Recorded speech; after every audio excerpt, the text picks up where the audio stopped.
Hi, hello students. Myself Mahesh and I am a lecturer in Bapuji College, Badgandi. Okay, so in the last session we were discussing about the 2000 previous year question paper 2020 NEET question paper ಏನಪ್ಪ ಅಂದರೆ discuss ಮಾಡಿದ್ವಿ. Okay, so only we are completing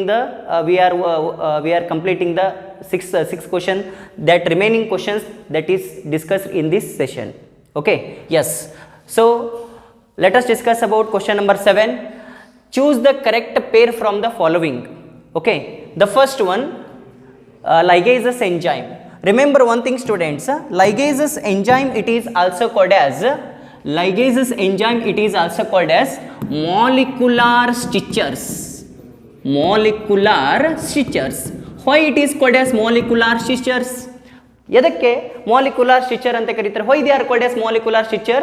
Because which join the two adjacent nucleotide, they are stitches the nucleotides, right? Hence they are called as what? Molecular stitcher, right? So this is correct. Okay, ligases which join the two DNA molecules, two nucleotide molecules or two DNA molecules. Okay, next one, polymerases enzyme. Again polymerases enzyme is classified into two types, that is called as what? DNA dependent DNA polymerase, DNA dependent DNA polymerase. Okay, and the second one, that is DNA dependent RNA polymerase, DNA dependent RNA polymerase. Okay, so what is the DNA dependent DNA polymerase enzyme?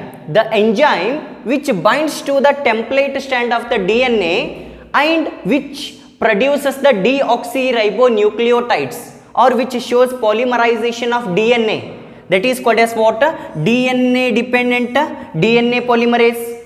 That enzyme which binds to the DNA and it produces the deoxyribonucleotides for the synthesis of DNA. Hence it is called as DNA dependent DNA polymerase enzyme. And another one enzyme, DNA dependent RNA polymerase enzyme, that it is also enzyme which is binds to the template strand of the DNA, but it produces the ribonucleotides for synthesis of RNA, which shows the polymerization of RNA. So that is called as what?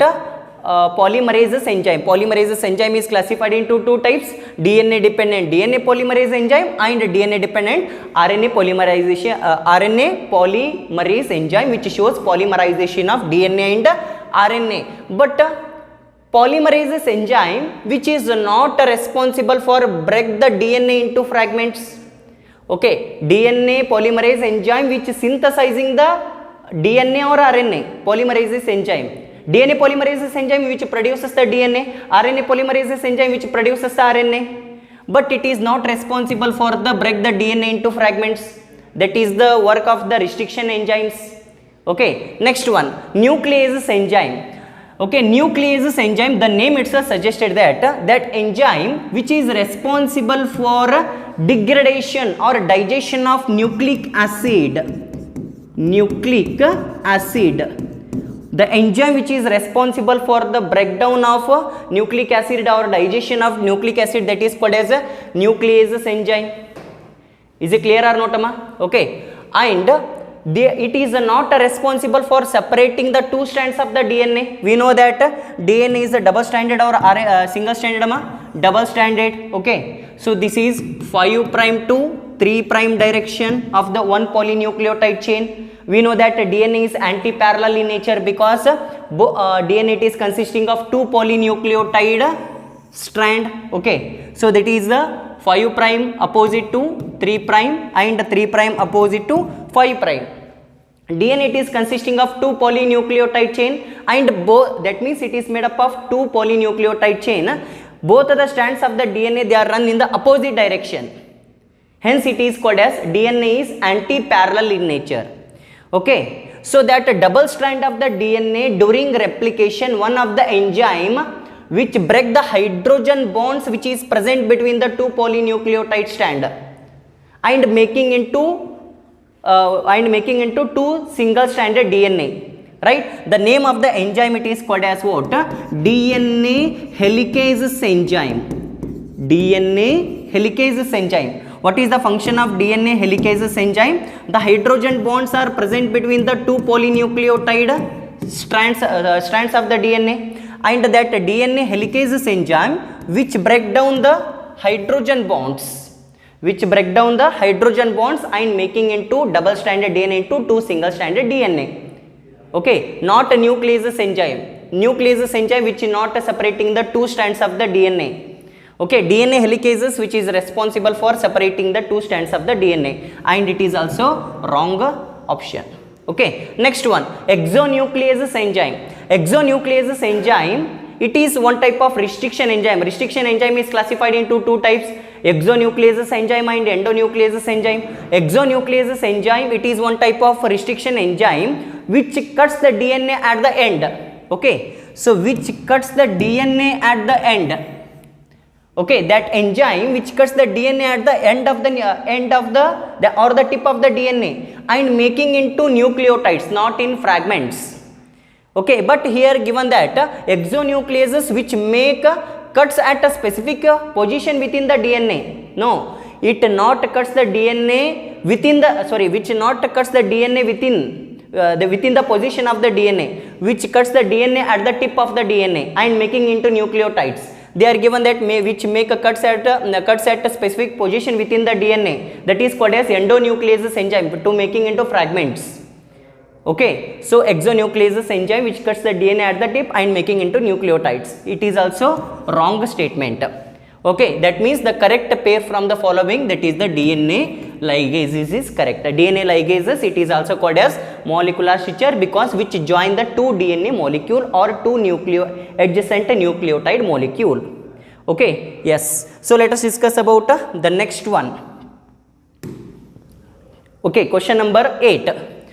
Select the correct match. Okay, so they are giving that some of the diseases and reason for that diseases. Okay, the first one, disease or disorder. Okay, so they are called as what? They are called as Mendelian disorder. Again, disorder, genetic disorder is classified into two types, that is called as Mendelian disorder and chromosomal disorder. Okay, they are given that Mendelian disorders. Okay, hemophilia. So hemophilia, it is one of the X-linked recessive disorder. Hemophilia is X-linked recessive disorder. X-linked recessive disorder. Okay, why it is called as X-linked recessive disorder? Because that disorder is caused due to the presence of recessive alleles on the X chromosome. That is called as what? X-linked recessive disorder. Okay, hemophilia, but they are given that Y-linked. No, it is not correct. Hemophilia, it is a X-linked recessive disorder.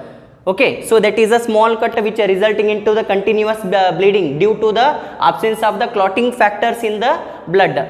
Okay, so if the absence of the clotting factors in the blood which are resulting into the small injury resulting into the continuous bleeding. Okay, and it is called as what? A royal disease, that is called as hemophilia, right? So hemophilia, it is one of the X-linked recessive disorder. It is not an Y-linked disease or disorder. Okay, next one, phenylketonuria.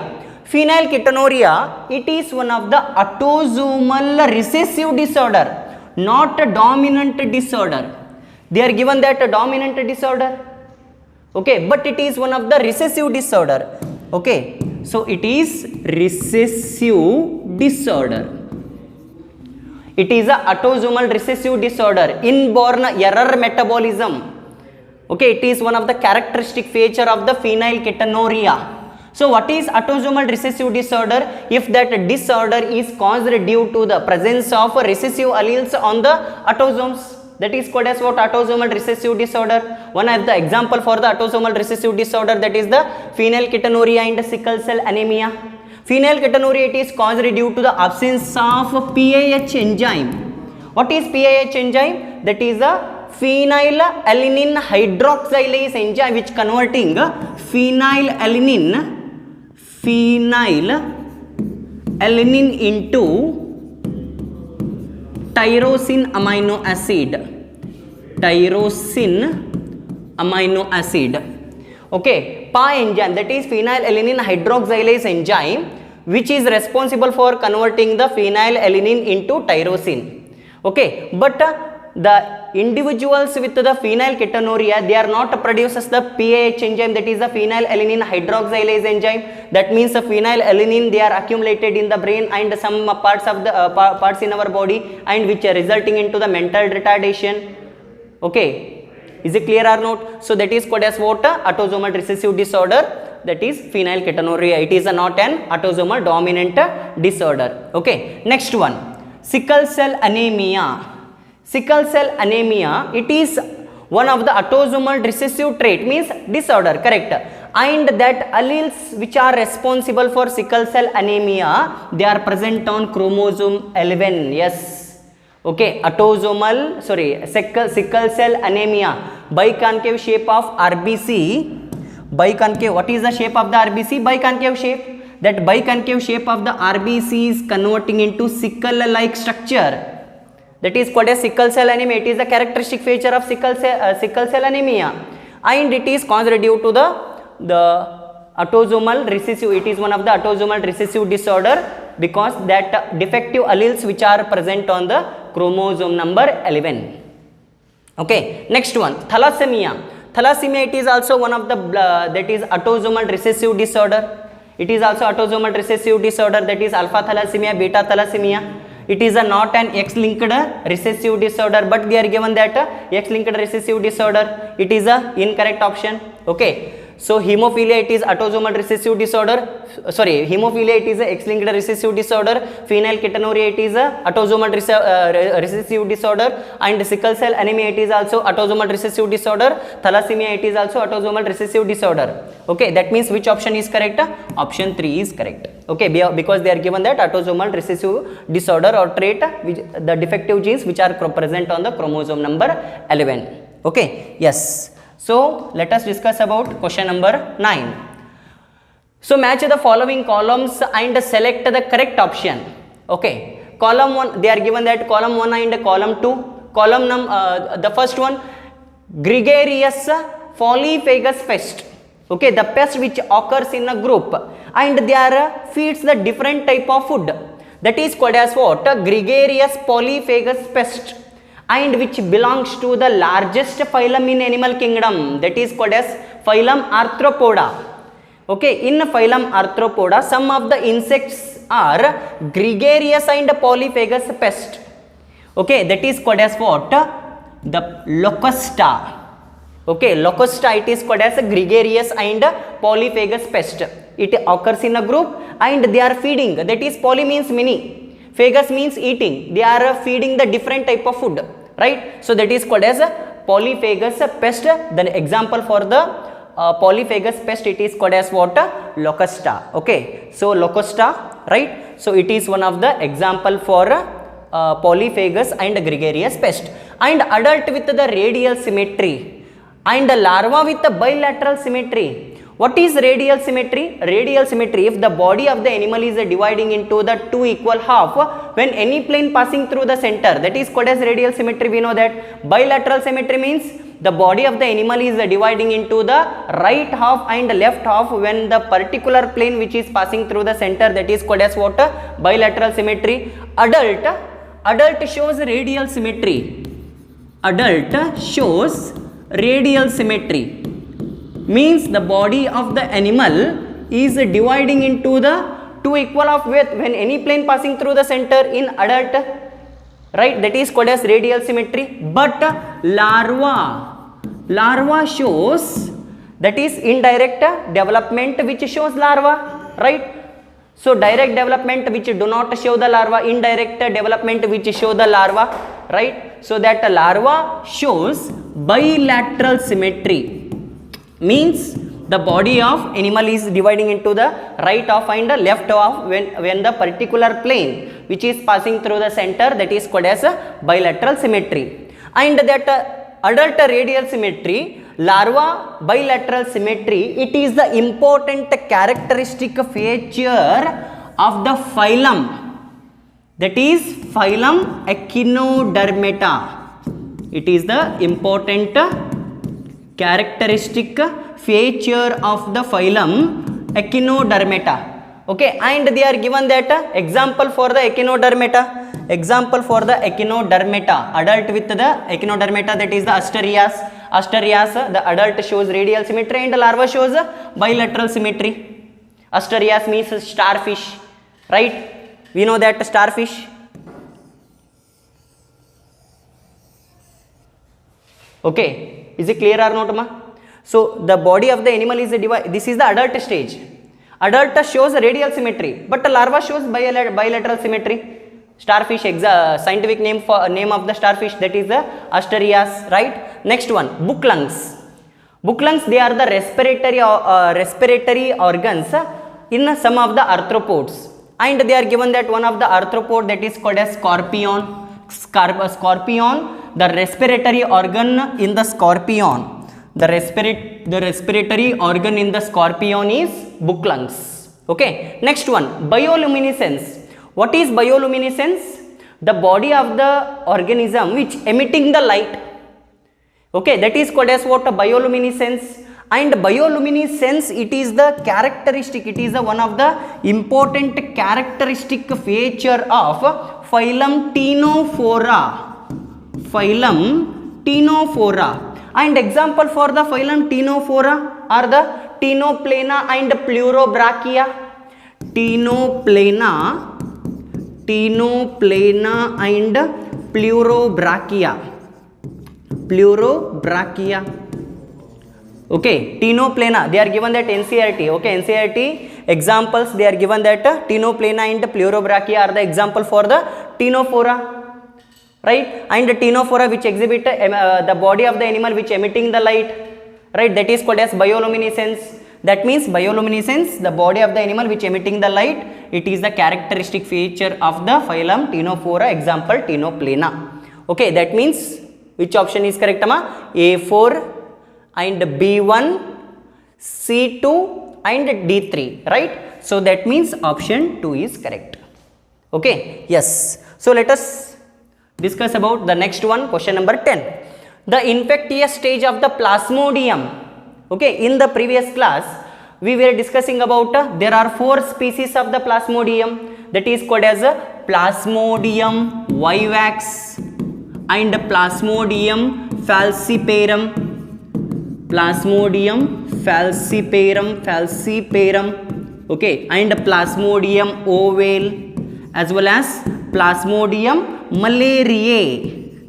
Plasmodium malariae, right? So there are 4 species of there are 4 species of the Plasmodium, and among that the one of the species is very most fatal and malignant, that is called as what? Plasmodium falciparum. Okay, that Plasmodium species, they cause the malaria diseases. Okay, and that infectious stage of that malaria or the Plasmodium, that is the sporozoites. Okay, you know what sporozoites? Sporozoites are the that means which containing the spores, haploid spores. Okay, which cause the infection, which cause the diseases. They are responsible for the transmitting from the affected person to the normal person, that is called as what? Sporozoites, right? Is it clear or not? Sporozoites are the infectious stage of the Plasmodium which enters to the human body through the female Anopheles mosquito. Through the female Anopheles mosquito, right? Yes. So let us discuss about the next one question. Question number 11. Identify the substance having a glycosidic bond, and peptide bond respectively in their structure. Okay, so first we have to know, so what is glycosidic bond? The bond which is present between or it is attached to glucose molecule or sugar molecule, any type of sugar molecule. Okay, sugar, right? So if the bond which is attached to or links the sugar molecule, that bond it is called as what? Glycosidic bond. That bond it is called as glycosidic bond. Next one, peptide bond. The bond which connects between amino acid. Okay, so that means consider This is one amino acid. Okay, so sorry.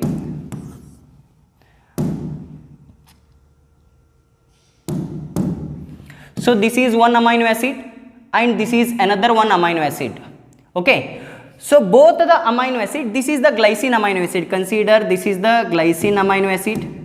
So this is the glycine amino acid and this is the proline amino acid. Proline, there are different type of amino acids are there. Okay, and the amino acids are linked with the help of the bond. The name of the bond, it is called as what? Peptide bond. The name of the bond, it is called as peptide bond. Means peptide bond which connects the adjacent amino acid. Many amino acids are present in polypeptide chain. Okay, so if you consider consider this is the chain.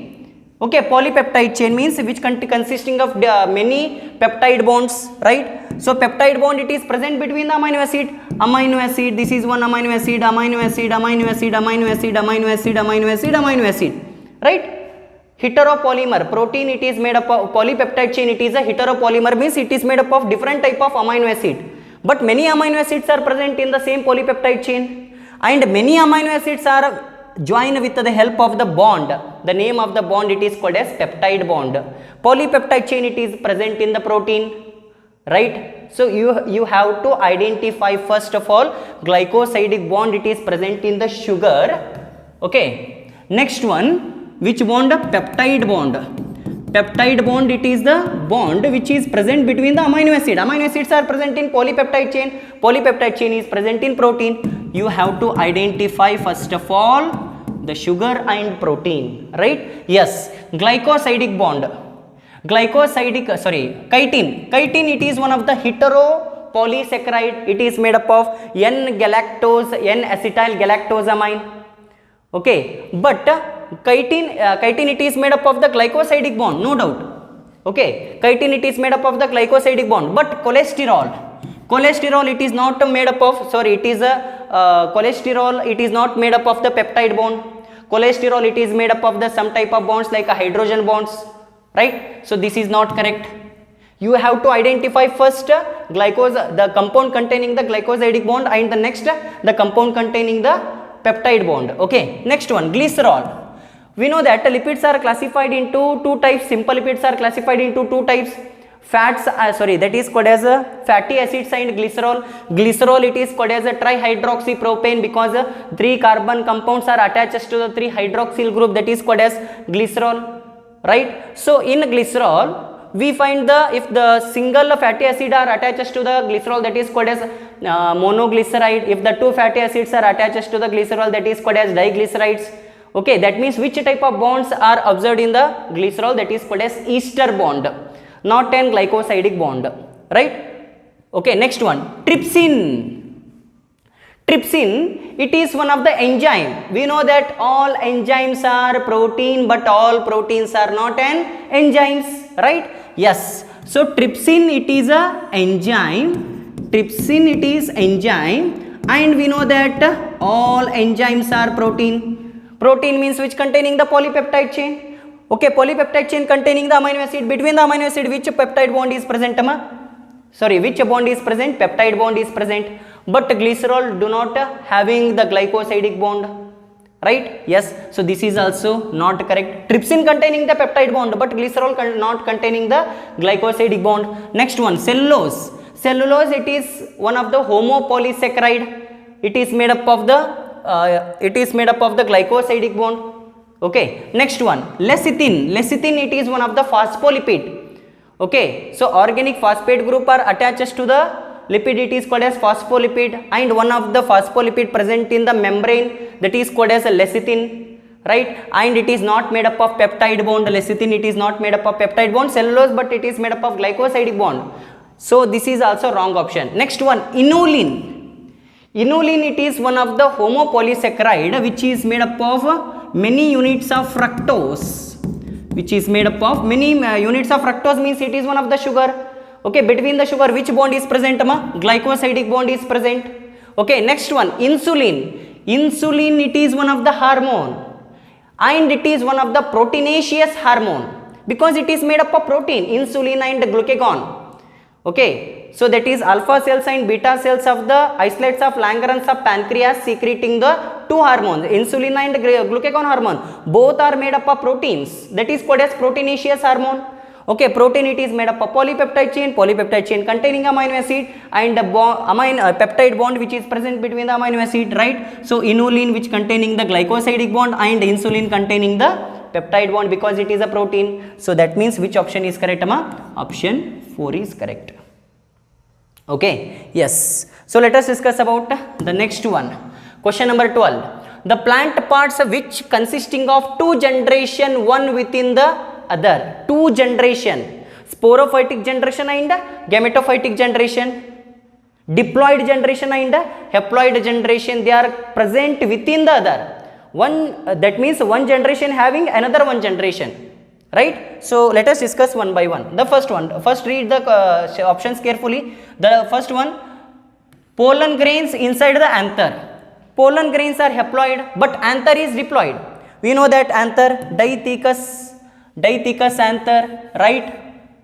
So dithecous anther containing the 4 microsporangia, which containing the 4 microsporangia. Inside the microsporangia, microspores are developed, but inside the microsporangia, microspores are developed, but microspores are haploid in nature or diploid in nature? Haploid in nature, microspores, male gametophyte, okay, microspore pollen grain, but anther it is diploid in nature, right? So yes, so that means one generation containing, that means one generation within the another. One generation ಒಳಗಡೆ ಇನ್ನೊಂದಿದೆ, right? That is called as one generation within the another. Pollen grain, it is one generation, haploid generation, which is present within the diploid generation. Okay, yes, it is correct. Okay, next one, germinated pollen grain with 2 male gametes. Germinated pollen grain means, okay, consider compatible pollen grains on the stigma, right? This is the stigma. Okay, and compatible pollen grain where they are germinating its pollen tube on its stigma, right? So that germinated pollen grain which produces the 2 male gametes, pollen grain is haploid and gametes are also haploid, right? The same generation containing the same generation, the same haploid generation having the haploid gametes, right? Is it clear or not? They are not a 2 generation. Okay, yes, so this is wrong. Germinated pollen grains containing the 2 male gametes, but germinated pollen grain it is also haploid and gametes are also haploid. Okay, next one, seeds inside the fruit. Okay, so we know that after fertilization ovule is converting into seed and ovary is converting into fruit, but fruit containing the seeds, fruit it is diploid in nature and seed it is also diploid in nature, right? So that means it is also not a correct option. Next one, embryo sac inside the ovule. We know that anatropous ovule, okay, anatropous ovule,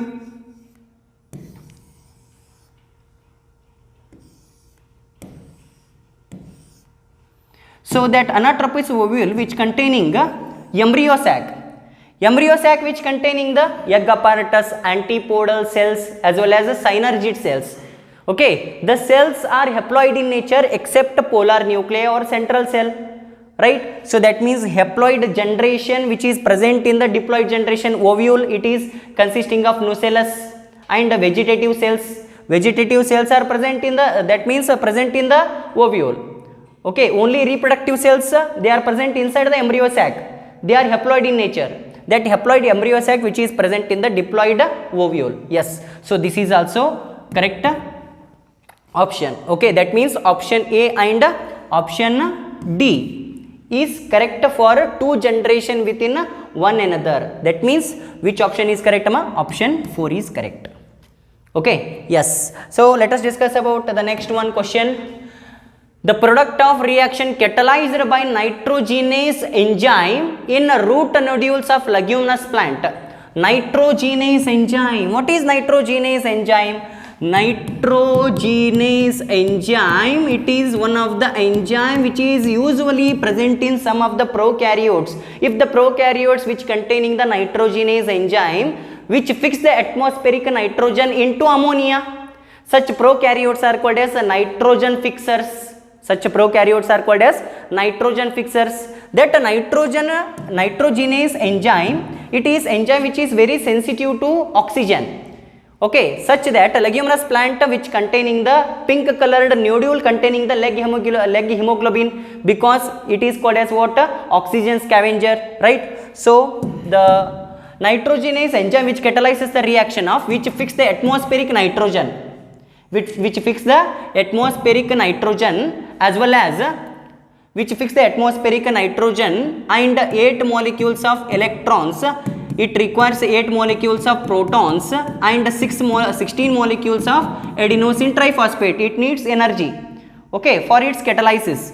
And with the help of the nitrogenase enzyme, 2 molecules of ammonia is produced. Okay, that is atmospheric nitrogen is converting into ammonia. That is called as what? Nitrogen fixation with the help of the enzyme. It is called as nitrogenase enzyme. Okay, and that is 2 molecules of hydrogen, that is called as H2, right? H2 is released. H2 is released in that reaction. Okay, next one. And 16 molecules after ATP utilization, 16 molecules of ATP is converting into 16 molecules of ADP plus 16 molecules of inorganic phosphate is releases, right? So that means nitrogenase enzyme in the nitrogenase enzyme in the root nodules in the leguminous plant, they produces ammonia and hydrogen. So because they are produces the ammonia and hydrogen along with the 16 molecules of adenosine diphosphate and 16 molecules of inorganic phosphates are released, right? Is it clear or not? Nitrogenase enzyme which is responsible for conversion of atmospheric nitrogen into ammonia, right? Not only ammonia, hydrogen it is also released in that process, right? So that means which option is correct, ma? Option 4 is correct. That is the today's session, and remaining question that will be discussed, that is discussed in the next session. Thank you, students.